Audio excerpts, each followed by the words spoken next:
Les secrets de la bête de Gévaudan, mythe ou réalité? Bienvenue sur la chaîne Légendaire Cake, où nous explorons aujourd'hui l'une des histoires les plus effrayantes et intrigantes de France. La bête de Gévaudan. Entre 1764 et 1767, une créature inconnue a terrorisé une région entière en multipliant les attaques sanglantes. Cette bête, qui aurait tué des dizaines, voire des centaines de personnes, est-elle une simple louve, un animal exotique égaré ou une créature surnaturelle? Plongeons dans les détails de cette énigme historique qui continue de fasciner. Le contexte historique. Le Gévaudan, une région sous tension. Au XVIIIe siècle, le Gévaudan correspond à une partie de l'actuelle Lozère, dans le sud de la France. C'est une région rurale et montagneuse, marquée par des conditions de vie difficiles. Les habitants y sont majoritairement des paysans vivant dans l'insécurité, notamment à cause des loups qui attaquent parfois les troupeaux. Cependant, en 1764, une menace bien plus effrayante surgit. Dès l'été de cette année, les premiers rapports évoquent une bête gigantesque, dotée d'une force hors du commun, qui s'en prend à des hommes, des femmes et des enfants. Rapidement, la peur se répand dans toute la région. Les descriptions de l'animal varient. Certains parlent d'un grand loup, d'autres d'un monstre à l'allure presque surnaturelle, avec des poils épais, une gueule immense et une queue impressionnante. Les attaques, une terreur sans précédent.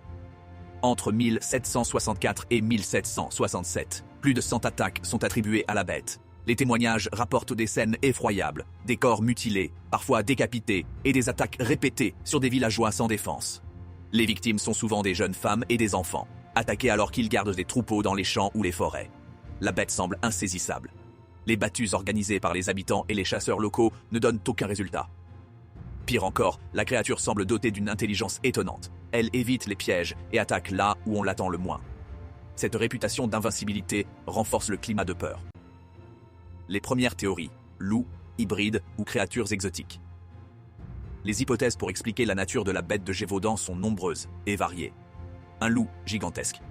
La théorie la plus courante est que la bête serait un loup de taille exceptionnelle. Au XVIIIe siècle, les loups sont encore présents en grand nombre en France, et les attaques contre l'homme ne sont pas rares. Mais les descriptions de la bête dépassent souvent celles d'un simple loup. Les témoins parlent d'une créature bien plus grande et redoutable. Un hybride ou une espèce inconnue.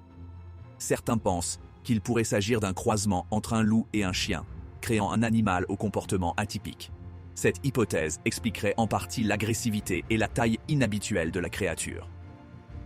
Un animal exotique échappé. Une autre théorie suggère que la bête pourrait être un animal exotique, comme un lion ou une hyène, importé par un noble ou un cirque itinérant. Ces animaux étaient parfois ramenés en Europe comme curiosité et pouvaient s'échapper accidentellement. Un mythe amplifié par la peur. Enfin, certains pensent d'où que la bête pourrait être un simple loup dont les actes ont été exagérés par des rumeurs et la peur collective. Le climat d'incertitude et les descriptions contradictoires auraient beau contribuer à transformer un animal ordinaire en monstre légendaire. L'intervention royale. Une affaire d'État. Face à la multiplication des attaques et à la panique générale, le roi Louis XV en personne décide d'agir. En 1765, il envoie des chasseurs professionnels pour traquer et tuer la bête.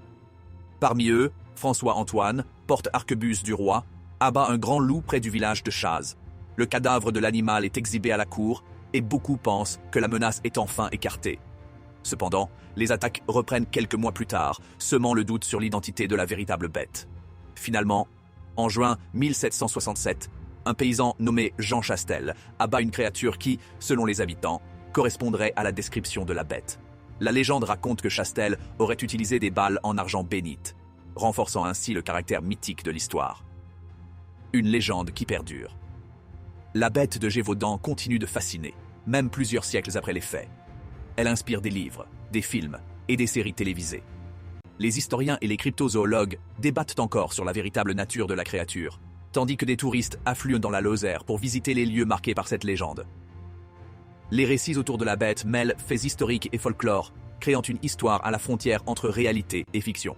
Peu importe ce qu'était réellement la bête, elle symbolise la peur de l'inconnu et les mystères qui, encore aujourd'hui, hantent notre imaginaire collectif. Conclusion. Alors, la bête de Gévaudan était-elle un loup, un animal exotique ou une créature encore inconnue de la science? Le mystère reste entier. Une chose est sûre, cette histoire nous rappelle que la peur et l'imagination peuvent transformer des faits réels en mythes immortels.